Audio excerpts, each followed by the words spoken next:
Gentleman yields back. Chair now recognizes the gentlelady from New Hampshire, Ms. Goodlander. Thank you, Mr. Chairman, and thank you to our witnesses for being here today, particularly to you, General Kurilla and General Langley. I want to thank you for your incredible service to our country, and I will miss you very much as a new member on this committee, so thank you for everything you've done. General Kurilla, I want to take you back to 2022, your confirmation hearing when you testified that Iran, the Iranian regime, is the #1 destabilizing force in the Middle East. Is that still? Still remains the #1 malign influence in the Middle East. Thank you for that. You know, you in your written testimony, you testified that Iran's nuclear threat, its best chance at restoring deterrence and imposing its will on the region is its nuclear threat. And you also testified that Iran has virtually doubled its enrichment capacity in the past 6 months, which is extremely alarming, I think, to everybody on this committee. And I just want to say at the outset that we are committed on a bipartisan basis to taking action on this issue. I'm proud to be supporting the Enhanced Iran Sanctions Act of 2025, and we welcome the Pentagon's help in advising Congress as we think through every tool that can be used to prevent Iran from obtaining a nuclear weapon. I want to ask you, General, about, as many of my colleagues have, the other pillar of the threat Iran poses, its funding for terrorist groups, and particularly the Houthis. So last month, the President reached a ceasefire agreement with the Houthis, the terrorist organization, the Houthis. I wanted to ask you the goal of that ceasefire agreement and the terms of the agreement. So when the President gave the mission to Centcom, it was a very specific mission. On March 10th, he said, I want the Houthis to quit shooting at our ships. That was the mission that was given to us. For 51 days, we pounded the Houthis. They were screaming to all of our partners in the region, to include the Omanis, to get the Americans to stop pounding them. And so they came and said, we will quit shooting at you if you quit shooting. We will stop shooting at you if you quit shooting at us. That met the President's goal. So stop shooting at American ships. That was the specific goal that was given to me.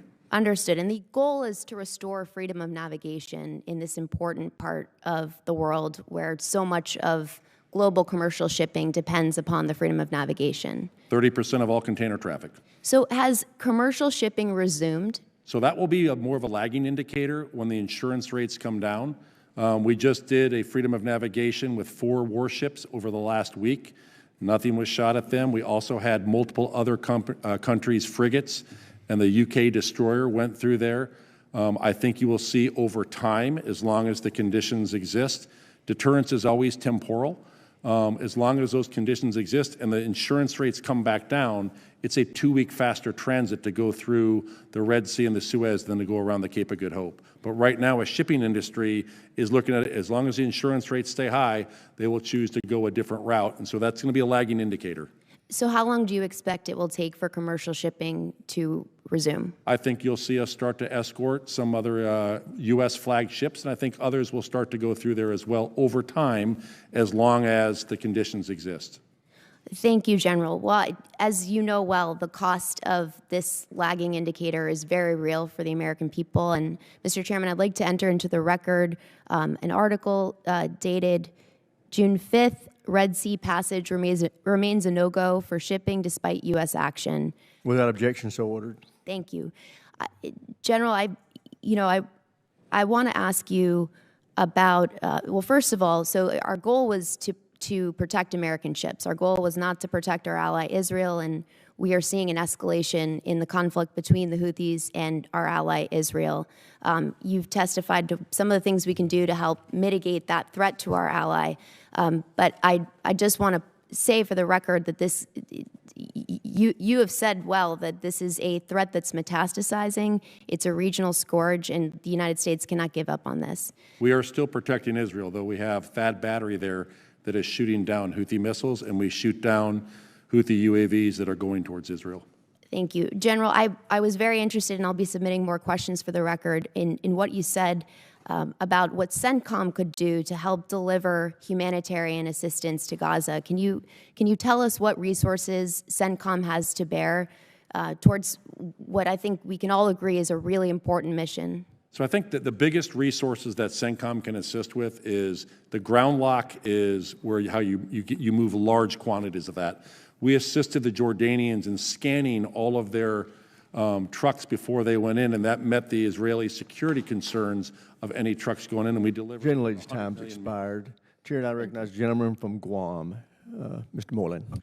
Thank you, Mr. Chairman. Thank you all for your participation today, especially what you have in front of you. And over the last 18 months from the administration and Centcom and Africom, you've engaged and you sustained some high-tempo operations involving missile defense and rapid force protection. You contested logistics and you counter-proxy engagement, so many of which reflect the type of challenges we're anticipating in the potential Indo-Pacific conflict. So lessons learned, I'd like to hear from each of you from this kinetic operations that you've been doing, whether it be from Centcom's counter Houthi maritime strikes or Africom's experience in the dispersed operations in low-access environments. What lessons are being actively incorporated into strategic planning for high-end fight in the Indo-Pacific? Ms. Thompson, if we can start first with you, please. Thank you, Congressman. I think it's an incredibly important question. I'll leave the operational details to General Langley and General Kurilla, but I would say one of the most important things that we're watching is certainly strategic waterways and the ability to flow forces into the Indo-Pacific. Obviously, freedom of navigation for U.S. military vessels through the BAM and the Red Sea is critical to that effort. So I would just highlight that as one of the big takeaways and one of the strategic choke points that's very important to make sure we have control over. General, please. Yeah, so I think between both the Iranian attacks on Israel as well as our the Houthi attacks on our naval forces, we have learned a lot that are applicable, and we pass these back to the big Navy, big Air Force, the Army as well. Software is a weapon. Our ability to do combined, joint, all-domain command and control, the things that we are doing with software is amazing. We have advanced that. We have engineers every day making improvements on our ability to do that. It's a warfighting headquarters. The things that we are doing with ballistic missile defense, the software is changing based on what we are seeing on the battlefield. The same thing I would tell you as it comes to counter-UAS as well. We are making changes to the Navy software on the spy radars based on what we're seeing. It's the first time in the history of warfare that anti-ship ballistic missiles have been used against ships. I would remind you that the Truman spent 51 days in the longest sustained period of combat for an aircraft carrier since World War II, and they performed marvelously. Thank you. General? Thank you, Congressman, for that question. And from my perspective, in an operational sense, I look at it as supporting three different combat commanders to include Centcom in their globally integrated plan against their foe, especially Iran, and then and even EUCOM in their global plan as well as INDOPACOM. And on this map here, that you see the strategic choke points as far as Africom and what we're charged to do in supporting those respective combat commanders in support of their global plans is to be able to keep us at phase zero of deter, and being able to deter and keep free flow of commerce and freedom of action around us. So we work through our partners, a number of countries across the Maghreb for that end. Every exercise has that teed up as far as a objective to how we do that with shared objectives, shared intel, and common objectives, I should say, with other countries. And that's an enabler for us in my support plans to those respective combatant commanders. Thank you, General. General Kurilla, and most of my hearings, I'm always an advocate for the Army, right, in the Indo-PACOM area especially. But today I want to advocate for the Navy's role in Centcom. So how has the United States participated in this multinational maritime task force to counter both state and non-state actors within your area of operation? So I'm incredibly proud of the sailors in our Navy and what they've been able to accomplish. So when I look at Centcom, it has 3 of the 8 strategic choke points in the world. And what our Navy has been able to do to be able to secure those has been fantastic. I mean, they have really, when you look at what they have done both against the Houthis and in their interdiction of other things coming into the region. They've done a fantastic job. Thank you so much. Thank you for your service to the nation. I appreciate you all. Mr. Chairman, I yield back. Gentleman yields back. Chair now recognizes the gentleman from Illinois, Mr. Sorensen. Thank you, Mr. Chairman. Good morning and welcome to General Kurilla, General Langley, and Ms. Thompson. I especially want to thank the two generals here today for your many years of service, your dedication to our nation. Since this will be the last time that you appear before our committee, you have worn your uniform so proudly, and your country will always be grateful of that. Both sides of the aisle agree today that we must continue to improve support to service members as well as our standing around the world. But I must say that my constituents and I are still very angry that our men and women in the Centcom theater were put at risk by the signal mess with Secretary Hegseth, Vice President Vance, and other senior members of this administration.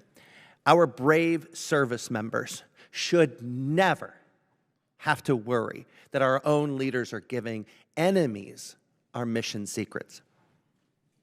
As we've seen with the Houthis, we need to be able to properly protect ourselves from drones, and we should be outfitting our own warfighter with drones. The Rock Island Arsenal's Joint Manufacturing and Technology Center 3D prints drones that then get outfitted with the sensors and the systems needed for our important missions. And I think this is crucially needed, but to both generals today, can you talk about where we need to be going in terms of both our unmanned air systems and counter-UAS capabilities in our regions? If I could just jump on the additive manufacturing, 3D printing. So we have an innovation task force out there. One of them is Task Force 39, which has an additive manufacturing in Kuwait. We use that for both polymers and metallic additive manufacturing. We'll print parts, get that back to get a system back up until that OEM part can come in. We do that on a routine basis. We are 3D printing drones down in Task Force 99, down in Qatar. And they do over these small attritable drones. We slap some cameras on them, and we use those very effectively as well. So I think this is, when you talk counter UAS, though, a big part of it is the detect. And I think we have to do a better job to be able to detect, and that is something that we've made some recommendations on as well. General Langley. Now I'll just go ahead and state that my buddy here at Kurilla in Centcom region has been a lead as far as evolving technology to counter drones, because what happens in Centcom will eventually happen in Africom. So we've been following his lead in the technology and the experimentation, and we've been leveraging that within the Africom region. Thank you, sir. The new regime in Syria certainly changes the landscape of the Middle East. I'm hopeful that this will really diminish Iran's influence in the region and lessen Russia's foothold in the Middle East. To General Kurilla, with our approach to Syria changing, where do you see things headed today, and what opportunities and challenges do you see going forward? So the opportunities are significant. I think I see a lot of upside. I see little downside for engaging right now. Ambassador Tom Bark, he's the U.S. ambassador to Turkey, but also the special envoy to Syria. I talk to him often. He is at the table. I think we waited a little too long to come to the table with the fall of Assad back in December. We're now there, and we're able to engage and be able to shape the way forward. I think that's a very, very positive thing. One of the things that I worry about with the current administration is how we're handling the relationships that we have with our allies around the world, our ability to forge new partnerships and friendships. Building and maintaining these partnerships is so crucial to our own safety and our interests. And as General Kurilla mentioned in your written statement, we can't take our partners for granted. Can you speak to the importance of our allies in the region and what we in Congress need to do to support them? Well, I think a big part of it is being there for them. I've been to the region 45 times. You have to be there. You have to sit down. You have a meal together, and that's how you build a friendship and a relationship.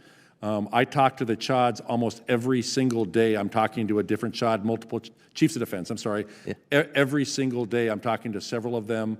When they're sending you pictures of their grandkids, you're part of the family. And to be able to do that, though, what they're asking of us is, hey, one, are you going to be there for us? And the answer is yes. But it's the foreign military sales is their single biggest frustration that they have on the time to deliver. They have the means to purchase. It's the time to deliver that equipment that they're asking for, and that's where I think we can. I'm 40% of all foreign military sales in the world in the Centcom region, and I think we can do a better job. Thank you, gentlemen, both for your service, and we appreciate your dedication to our country. Mr. Chairman, I yield back. Gentleman yields back. Chair, I recognize the gentleman from Texas, Mr. Luttrell. Thank you, Mr. Chairman. Gentlemen, thank you for coming today, and I'd like to thank everyone in uniform today, as well as our veterans that are in the room. General Kurilla, you talked about ISIS-K in Afghanistan in your opening statement. I'd like a little deep dive, if you don't mind.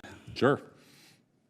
All right, so ISIS Khorasan, perhaps one of the most active in trying to do external plots globally, to include against the homeland.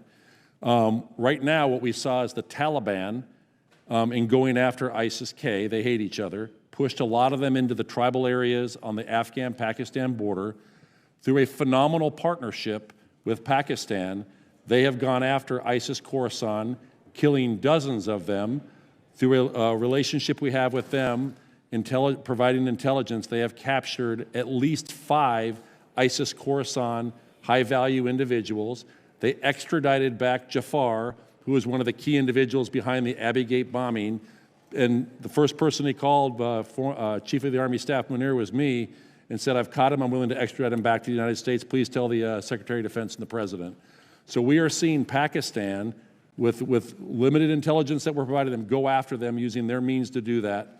And we're seeing an effect on ISIS Khorasan. At the same point, they are continuing to move around. Sometimes they'll try and go back into Afghanistan. We have the means to be able to collect, but for the most part right now, they're hanging out right in that border area of Pakistan. And I would also tell you that, I mean, since 2024, the beginning, Pakistan had over 1,000 terrorist attacks in the western area, killing about 700 security and civilians and 2,500 wounded. They're in an active counterterrorism fight right now, and they have been a phenomenal partner in the counterterrorism world. Does it seem like they're scaling down or scaling up? So I think from ISIS Khorasan, they got hit very, very hard over the last several months. And so I would tell you right now, they're at a low point right now. What we're getting out of interrogation and exploitation has been significant. But remember, these are the same individuals that did the Crocus Music City Hall attack in Moscow. They did the attack in Kerman, Iran, and they've attempted other attacks. And there is actually ties in a classified setting that I could talk in terms of the homeland. Whatever we have to do not to go back to that place would be amazing. That's why we need to, if I could. Yes, Congress, please. We have to have a relationship with Pakistan and with India. I do not believe it is a binary switch that we can't have one with Pakistan if we have a relationship with India. We should look at the merits of the relationship for the positives that it has. General Langley, in regards to Africom, it seems as if Russia more or less has Africa landlocked. Well, I'm looking at the map here. Can you give me a kind of a high-level briefing when it comes to Tunisia, Algeria, and Libya, the northern part of Africa? If you roll the clock back maybe a decade, that seems to be the best place you could hide in plain sight, especially in the northern point of Tunisia, with the vastness of the desert. Are we seeing anything happening, developing in the northern part of Africa? Because it seems as if we're centrally kind of focused on where all the rare earth minerals are being mined. Congressman, that's a great question. And I've always been, through my tenure of command, the last 3 years, engaging with all these countries to the degree as we look at this is NATO's southern flank. And I see those strategic choke points on there. We need freedom of navigation or freedom of action for our ships in support of those war plans for NATO and for EUCOM. So I've been working overtime and engaging with these countries. Morocco's doing their part, and even Algeria, which in some realms that we disagree on some things, but Algeria, we were able to sign a non-binding agreement in cooperation. But I will tell you that Russia is still there. They're still trying to effect an agreement on their own so they can get basing access or port access. And as you even go down into Libya, I met with Field Marshal Haftar almost 2 times, engaging them to ensure that we can work with them because we have shared threats, especially along their southern borders of terrorism.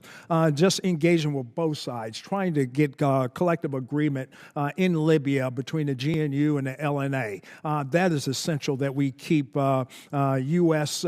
Diplomatic agreements and cooperation with these countries because we see what Russia's trying to do, establish some ports across the Mediterranean, warm water ports, so that it'll affect their operations, try to get a decisive advantage. But we're not going to let that happen in phase zero coherency operations that we do in Africom. Thank you. Ms. Thompson, I have nothing for you today. Keep up the great work. I yield back, sir. You got it easy today from him. All right, we now have Mr. Cisneros is recognized. Thank you, Mr. Chairman, and General Kurilla and General Langley. Thank you both for your years of service and dedication to our country as you both get ready to retire here in a while. But General Langley, when I was in the Navy, my ship, the USS Ogden, stopped in Eritrea, which was at that time a new independent nation. We went there to show the flag, but to show a support for this new country and really to the region as well. But that's not the impression I'm getting from the current administration. They're pulling away foreign aid, ships aren't visiting the continent like they used to. We're leaving a void for Russia and for the PRC to fill. And you've been quoted as saying that the PRC is replicating what we have done in Africa, targeting the International Military Education and Training Program that they also said they're going to increase security and training in a number of countries. In April, it was reported that Cairo and the PRC were planning to participate in a joint exercise between their air forces. As the administration continues to pull back and the PRC continues to build relations, what, in your opinion, is the national security risk and impact to Africa as well as to us here at home? I'd say the CCP is trying to replicate what we do, what we've done in the past, and have a strategic advantage, and especially engaging with our African partners. Because they want to be able to establish an enabler to close the decisive gap that we've had over them for years. I'll just go in a maritime sense, especially with their NETF, which is their Naval Expeditionary Task Force. They go around the periphery of the African continent, engaging with a number of countries. We need to be able to get that. You brought up, your naval background. When we had the ARG-Muse, we're not heel-to-toe anymore. Mm-hmm. We're not 3.0. We do need the amphibious readiness group and the Marine expeditionary units out there on ships. That is a force multiplier for crisis response or any other show of deterrence. I'd say, that's not...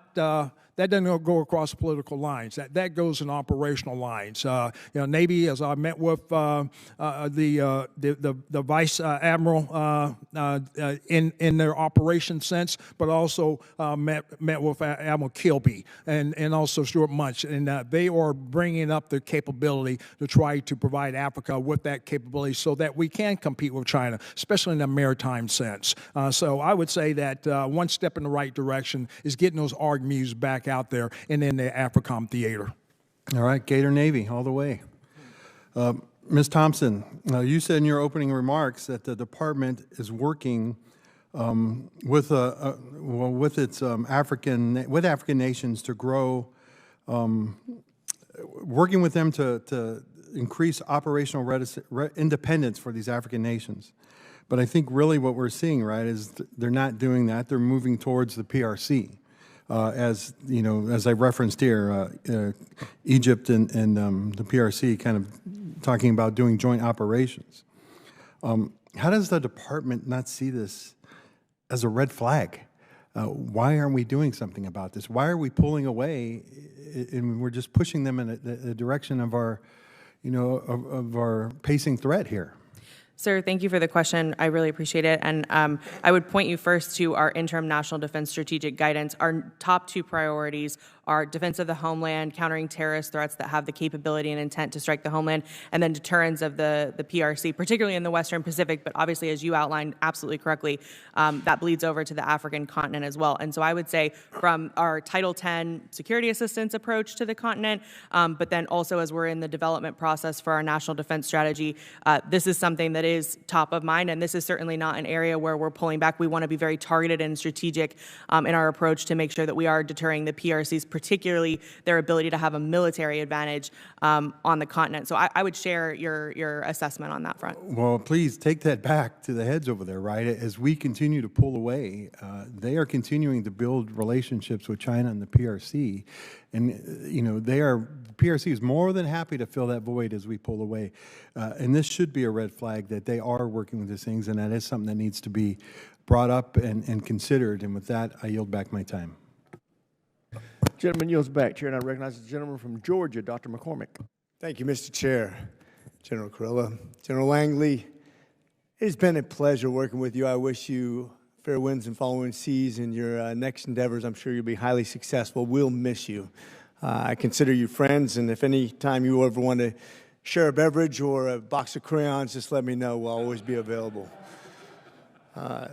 General Langley, I'll start with you. The Djibouti air base cluster is within striking distance of some of the Houthi weapons, and I was wondering, especially with the development of drones that have been developed in Iran and put together in Yemen, what are we doing for countermeasures, and do you think we could do better? How can we assist you in equipping our bases with countermeasures for those advanced drones and what they're trying to develop? Congressman, it's an evolving threat, especially with the Houthis on the other side of the Red Sea. And I will get into the specifics of what we actually need to improve upon, enhance upon. We're protected now, but I will get into specifics in closed session of things that I think that we can continue to enhance and evolve in that, because it's not just Djibouti; it's all the way down to Manda Bay in Kenya. So I will say that it is evolving. The Houthis are gaining in capability. And then there's other illicit actors in the region that can be a threat within East Africa writ large. Would you say that it's safe to assume that we have a ways to go to be secure in our endeavors? We will always do position improvement. You know, our fighting holes always need to be improved for force protection. That's my #1 mission, is protecting the troops on the ground. And in regards to Centcom, we've seen everything from Tower 22 to the ship lanes really kind of being a proving ground for drone attacks and missile attacks. And I'm sure we're going to eventually encounter supersonic missiles and other things that are very, very alarming.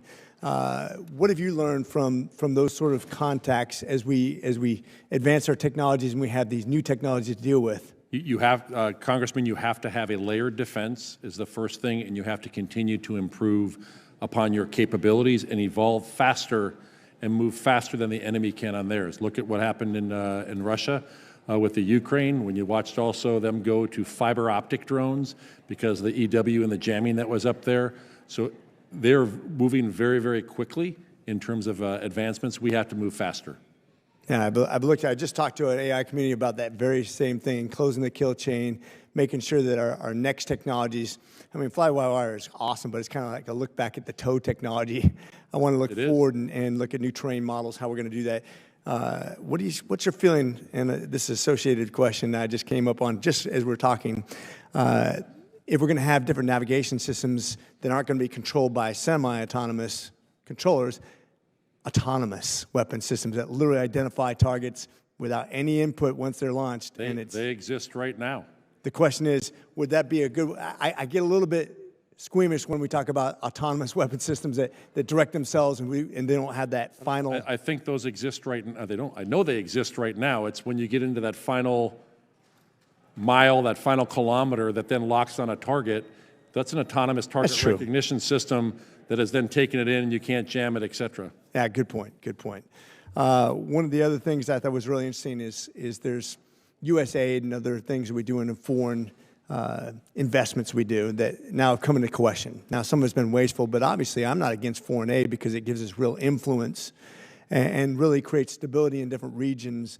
Where do you think we could redirect those funds that have maybe been not spent on the most efficient systems? This is for both of you, and I know we only have 45 seconds left, but where can we best spend the money we do to influence and create stability in those regions that we're talking about right now? Well, I think from a USAID, State Department is now taking on that responsibility. For us, there are certain countries that absolutely don't have the natural resources, and those are things that we need to look at. And I can get specific with you, and if you have a written question, I'll turn it over to Mike.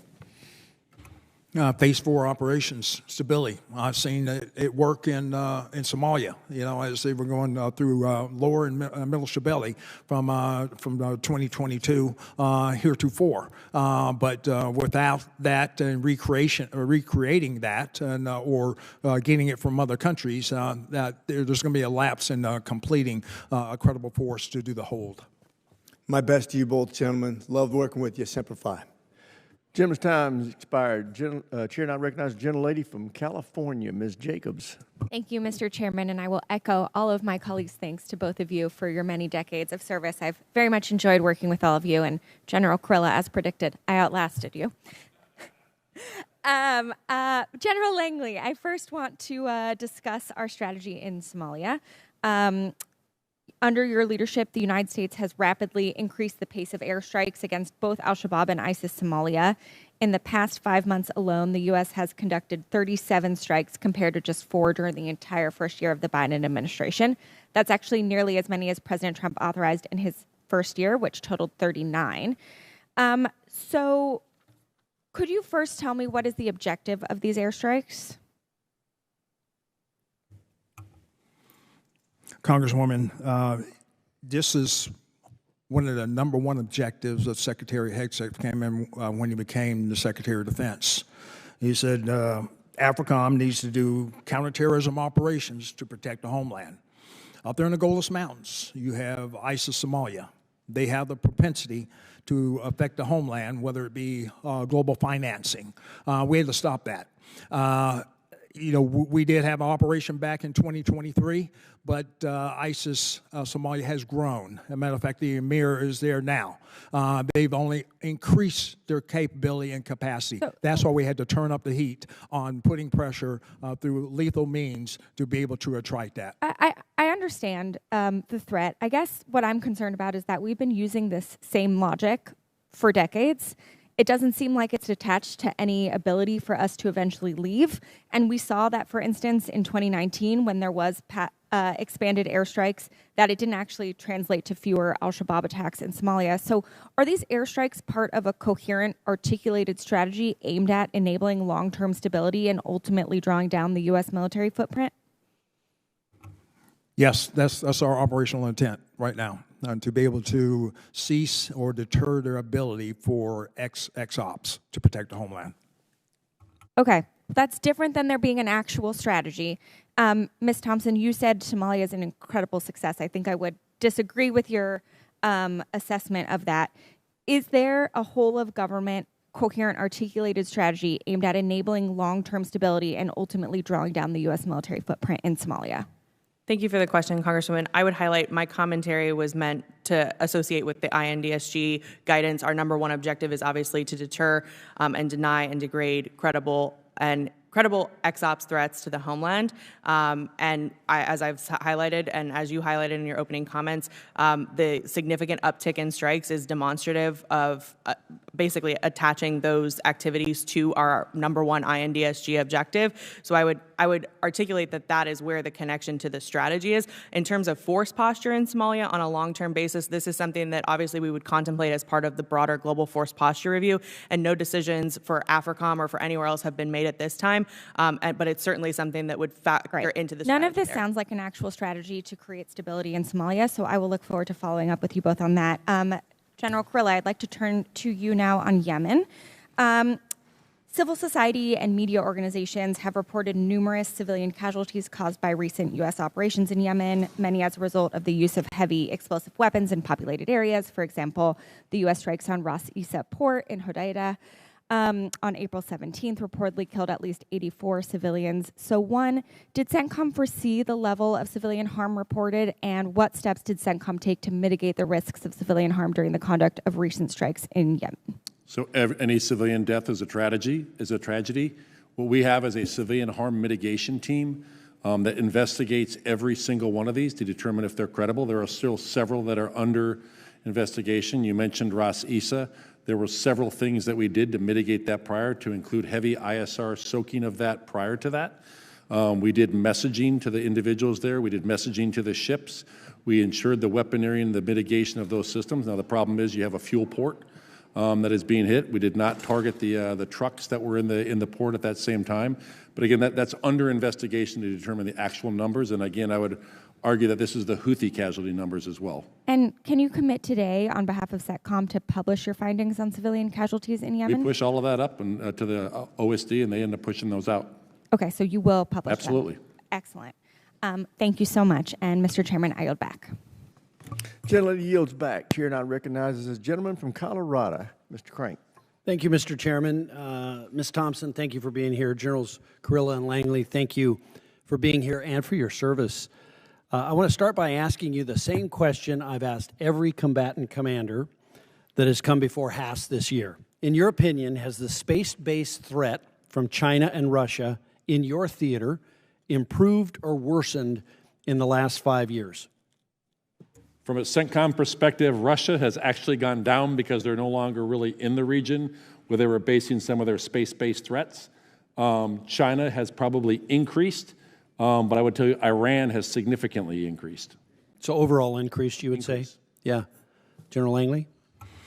On the continent, APA has increased, especially down in Namibia, dual use, state-sponsored type space-enabling capabilities by the CCP. Yeah, and obviously we're in an open setting here, but can you provide maybe a brief description of how this threat affects your operations, General Kurilla? I would be happy to do that in a closed session. Okay, sounds good. General, same? Okay. Yes, in a closed session. Okay, thank you. On another topic, I'm concerned about the nuclear threat from Iran and reports that they rejected the latest proposal for a new nuclear deal from the U.S. And it seems like Iran is hell-bent on having nuclear weapons, which would be a direct threat to the existence of Israel. General Kurilla, in your written testimony, you say, quote, a nuclear-armed Iran would change the Middle East overnight and forever, potentially setting off a regional arms race with catastrophic consequences, unquote. Can you expand on this? What would a Middle East with a nuclear Iran look like? I think you would see other countries in the region doing everything they could to obtain a nuclear weapon, either development or through purchase, to be able to gain one, to be able to retain deterrence back with Iran. And how can CENTCOM deter Iran from proceeding with their nuclear development program? How can they strengthen the president's hand at the negotiating table? I provide a range of options to the president, but I am in all favor of having a negotiated settlement that prevents Iran from getting a nuclear weapon because of the consequences of conflict. Okay. And then, General Kurilla, what lessons can the U.S. learn from Iron Dome that could be applied to the development of Golden Dome? Do you believe deterrence by denial to be an effective strategy? It can be. But I would tell you some of the biggest lessons learned is how Israel's defense industrial base works. You cannot even sell a system to the Israeli military, the IDF, that is not open architecture, that will not work with the rest of their systems, so you don't end up with a proprietary system that's standalone. We need systems that can integrate and all talk to each other. And so Golden Dome should take note of that. That would be my recommendation. Okay, thank you, General. Ms. Thompson, how does our partnership with Jordan advance peace and stability in the Middle East? Thank you for the question, sir. I think Jordan, in particular, and our partnership with the Jordanian Armed Forces, not only goes to promote greater burden sharing throughout the region, to include countering shared threats that we have, particularly on the terrorism front, but then also weapons and narcotics smuggling and interdiction. They're a really great partner on that. And then UAS and ballistic missile interdiction as well. And I'm sure General Kurilla can provide some more operational specifics, but those are the main pillars of the security relationship that we have with the Jordanians. General? They're one of our strongest partners. They're the country I have visited the most when I go to the Middle East. Okay. Is there any more that the department could do to support Jordanian armed forces? I think there are things that we can do to strong point Jordan in the counter-UAS. Counter-UAS in Jordan defends both Jordan, U.S. forces, and Israel. Okay. Thank you. Ms. Thompson, after years of neglect by President Biden, President Trump is right to prioritize our Gulf partners. How did his recent visit to the region advance U.S. national security interests? Thank you for the question, sir. And I would just highlight particularly the deepening of defense partnerships that we have. Not only, I mean, as General Kurilla has highlighted, obviously we have a long way to go on working through the kinks in our FMS process and defense industrial base, but deepening those partnerships to enable greater allied burden sharing, but then also interoperability and empowerment of our Gulf partners to take on more of the responsibility in the region, particularly given normalized relations with Israel for a fair few of them, is a massive step in the right direction for the posture we want to have in the region.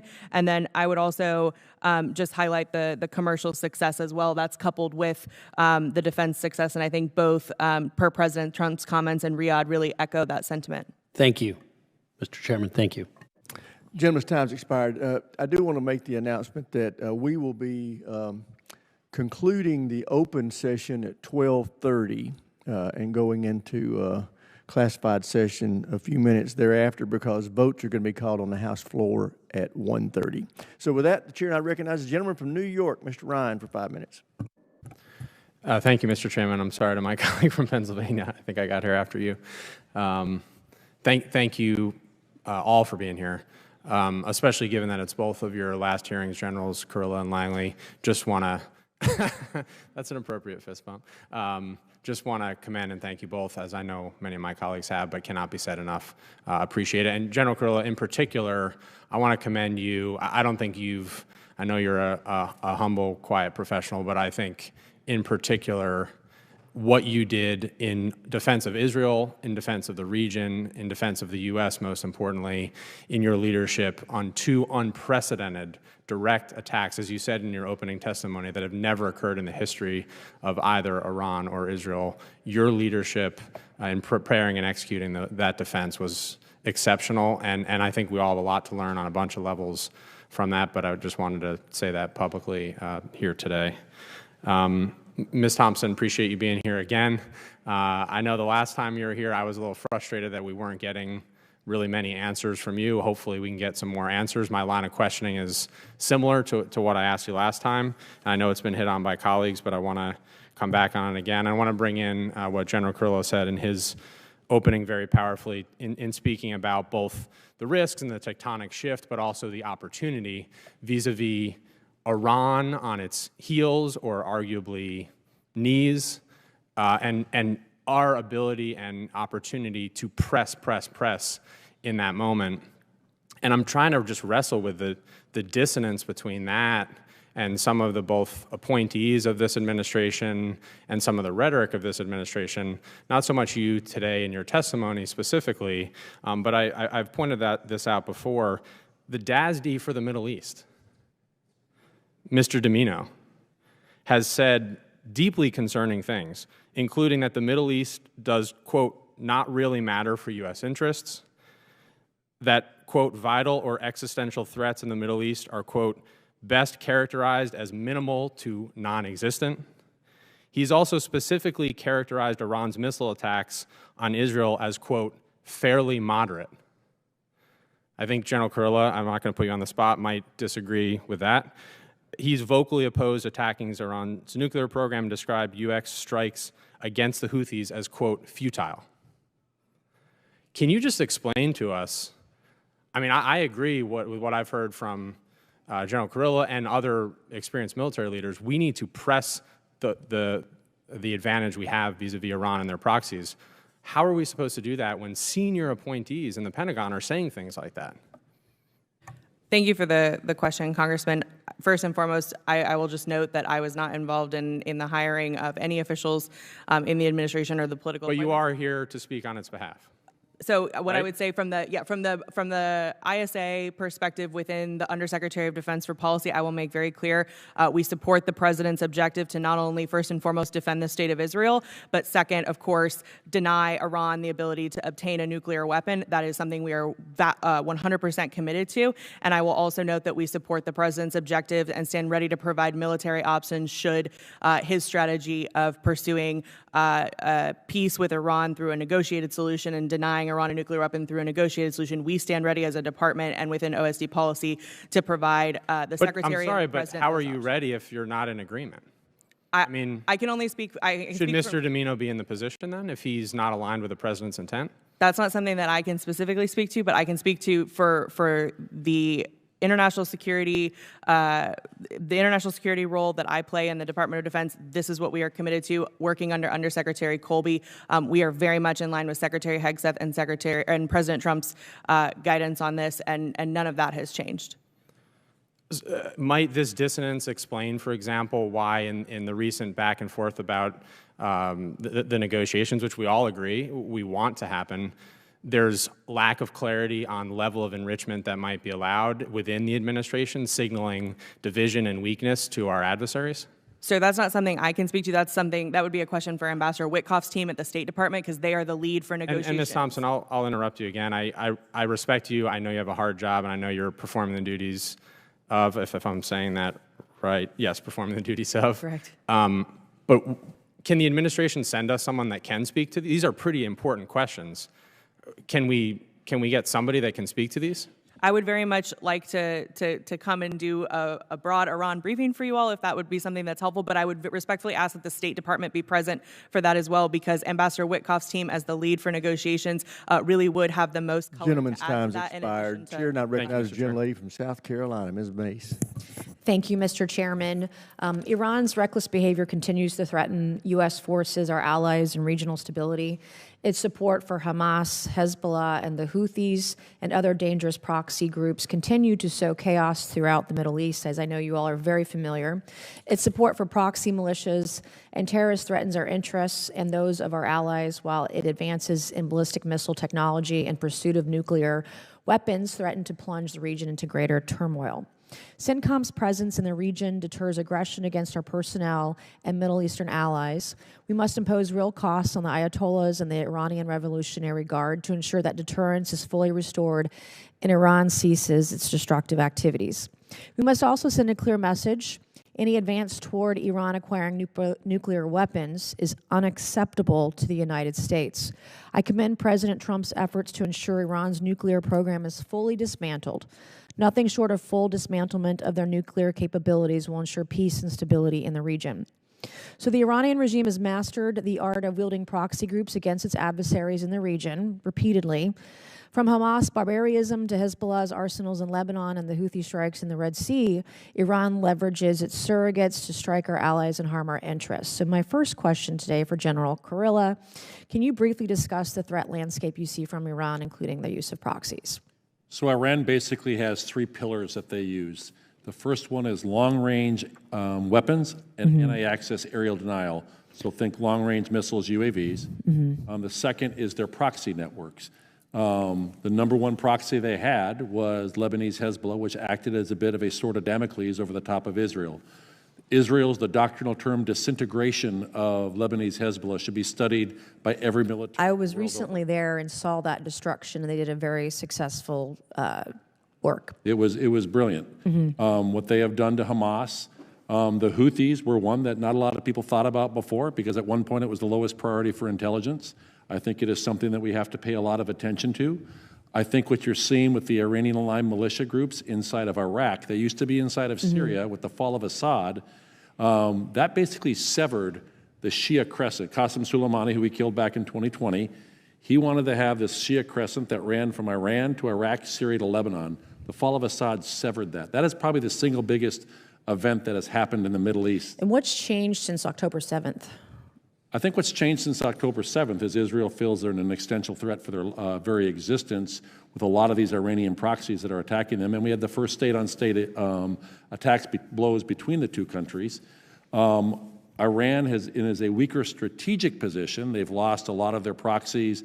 Their air defense network is not what it used to be. However, they still have a lot of operational capability in terms of their long-range weapons. At the classified session, I can talk in great detail their capabilities. Do you have any concern about the Houthis and their relationship with Saudi Arabia? The relationship with Saudi Arabia, no, I don't have. I mean, Saudi Arabia has been a strong supporter of what we were doing in Operation. Yes, they have. But my understanding is we designate the Houthis, for example, as not the top tier terrorist organization. They're on the lower rung of designation. Is that correct? They were, ma'am. They were firstly a specially designated terrorist group, and then we made them a foreign terrorist organization under President Trump. So they are at the top levels. They're at the top level now, which is something I advocated for when Biden was president, and it didn't happen, which means there are consequences to that in the Middle East, which is good for the United States and our allies overseas. Has the degradation of Iran's proxy network affected its ability to destabilize the region? So the one challenge we have with Iran, they get petrodollars. Okay. 90%, 85 to 90% of their oil is purchased by China. So China is effectively supporting and financing Iran's malign behavior. We still see the amount of funds that are going to the IRGC Quds Force, that is who runs the proxy networks outside of Iran. So as we look at the sanctioned oil, I think for the first time, the State Department sanctioned what are called the teapot refineries. These are refineries along the Chinese coast that these ships take this sanctioned oil. Iran, this is 10% of all Chinese oil they get. They import 70%, 50% goes to the Strait of Hormuz, but it's 85 to 90% from Iran. It goes into these teapot refineries, and I think the first time we've ever done is we've sanctioned one of those teapot refineries. Last question, thoughts on Qatar? We have a very strong relationship, military to military. Largest base there, they fund the base, they do burden sharing. When I ask them a question, they say the answer is yes. What is the question? Okay, Mr. Chairman, I yield back. Thank you. Gentlelady yields back. Chair now recognizes the gentlelady from Pennsylvania, Ms. Houlihan. Thank you, Mr. Chair, and that's what you get for being late to the gavel. I really appreciate your service, General and General. Thank you so much for your amazing careers and for the opportunity to speak with you.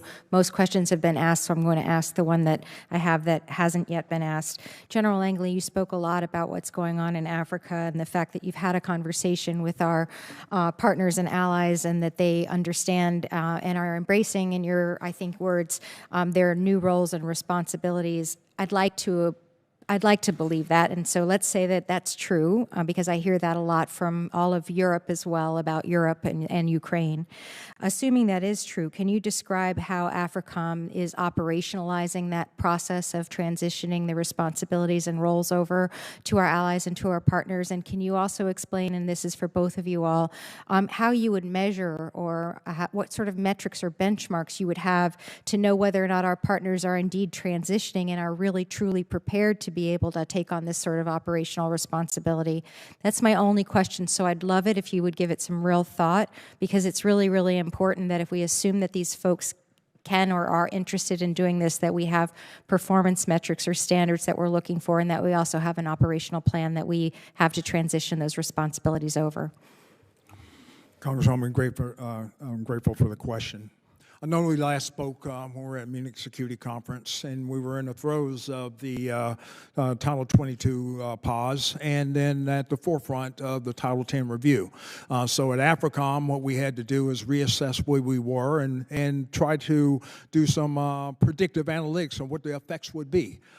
This is all in parallel with structuring our narrative of going to our partners, going to our allies, and come up with straight talk of what it really means of a shared burden for the sake of stability and security on the continent of Africa. So I did.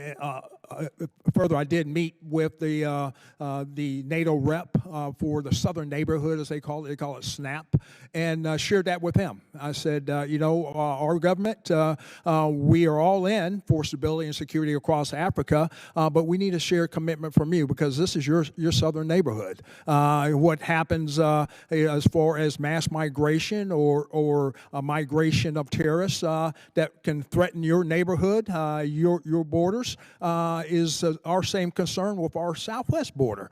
So that soaked in well.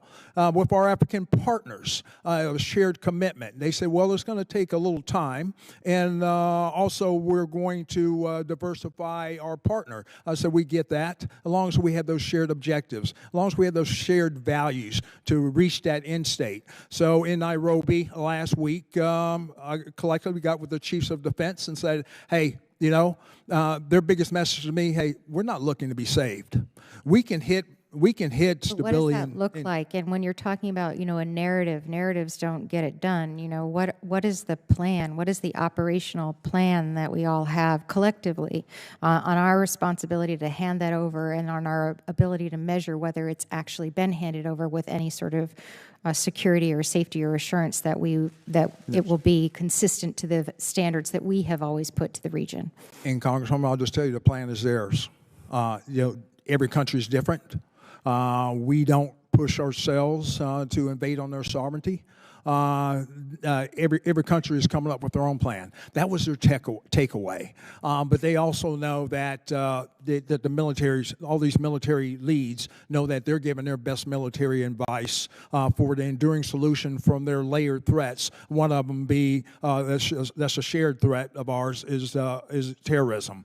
So therein lies their ability and their responsibility to come up with their own plans. I'm seeing it different from coast to West Africa all the way to Somalia. They all have a different approach. I have to respect that. And how we Sure. can, then we decide, then we go through our Title 10 review, and we double down based on the empirical data, what has worked in the past and what didn't work. But how what do did you work is weave gonna those strategies together, or do you just walk away and say everybody's got their own plan, and it looks like a bunch of Democrats, you know, we're all going to have a different plan? You don't want that. You want people to figure out how to work together, and us walking away from this is irresponsible unless we feel as though we're walking away with a plan that's unified and not just individual sovereignty.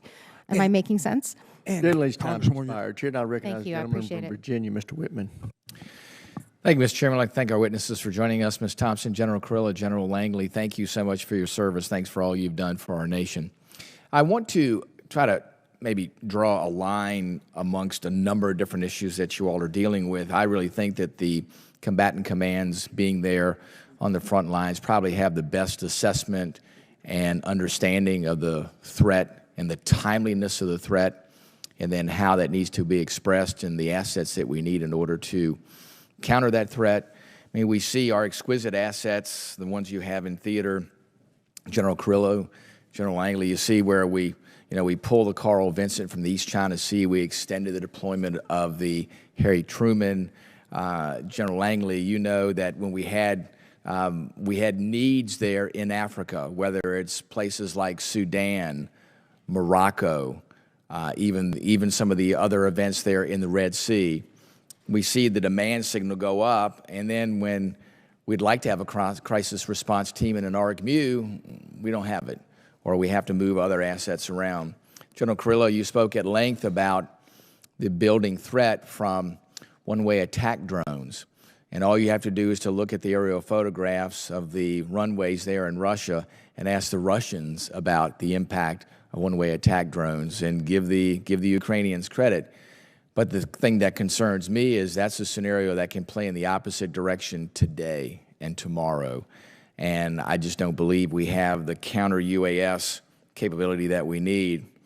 I want your perspective, because I think the COCOMs are closest to the threat.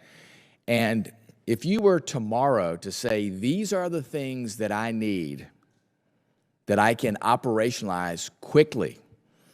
Well, I love our exquisite platforms, and we need them. But they're not coming quickly, and they're not coming inexpensively. But there are lots of opportunities with expendables and attritables. Give me your perspective. If you could give us on your UFOR list, if you could say today, my top priorities on the UFOR list, the way you see the threat as it is today, both of you, what would be your top 5 priorities to make sure this nation gives you at least a part of the tool set that you need, part of the kit that you would need to counter what you see and how it changes on a daily basis? So the greatest risk, Congressman, in the Centcom AOR is the unmanned aerial systems, and ballistic missiles. Yeah. So it would be in the detect and kill of counter-UAS to include swarms large numbers. You need magazine depth. And then in terms of our air defense assets that are forward deployed, you have to be able to protect those from counter-UAS as well. We need to be very mobile. We need to be able to integrate them into the systems. When I took over 3 years ago, if I walked into a base defense operations center, that's where they do all the command and control for the base to be able to defend against drones, you'd see 5 systems, 5 screens, 5 operators. Yeah. Now when you walk in, we've been able to integrate that into maybe 2 screens and 2 operators, but you have now 7 systems integrated into there. So we need to really do better at the detect. We're only going to see the systems get smaller, more lethal. Electronic magnetic information, the electromagnetic spectrum, when we try and jam them, that's why the Ukraine and Russia went to fiber optics, going out to 40 kilometers with fiber optic drones. Yeah. You can't jam that. Mm-hmm. So those are the things I would ask right now is the counter-UAS detect. I think we need to put aerial AESA radars for low radar cross-section to be able to pick up, elevated, and then ballistic missile defense. Very good. General Langley? Ballistic missile defense. Yeah. Yes, thank you.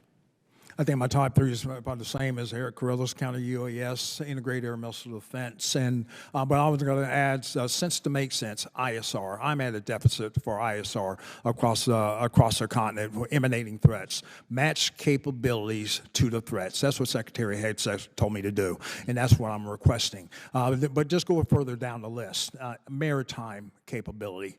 Like I said, I've said it already, but I'm just going to go ahead and bang the drum. We missed the ARG-MU. Yeah. We missed the amphibious readiness group. The Marine Expeditionary Units, they're ready, but they're sitting on the they're sitting on the shore. But we need to fix the ship problem. As far as that 3-ship ARG is what's needed. We can't do heel to toe anymore. Sometimes we're not even 1.0. We need to get back there. I talked to the Vice ENO the other day, and he gets it, as well as I talked to the Commandant of the Marine Corps. We missed that in the Africom AOR, from crisis response, and we need that sea-based forward. You're right, Congressman. We really did need that when Hamedi was going at it with Burhan in Sudan. We really needed that offshore to utilize that. So, and then also for a force deterrent, it's a show of power to contend with the net up that the Chinese is going around the periphery of the continent. Very good. Thank you, Mr. Chairman. You're back. Gentleman's time expired. This will conclude the open portion of our hearing. We will reconvene in 10 minutes at 12:40 in room 2212 for the classified portion.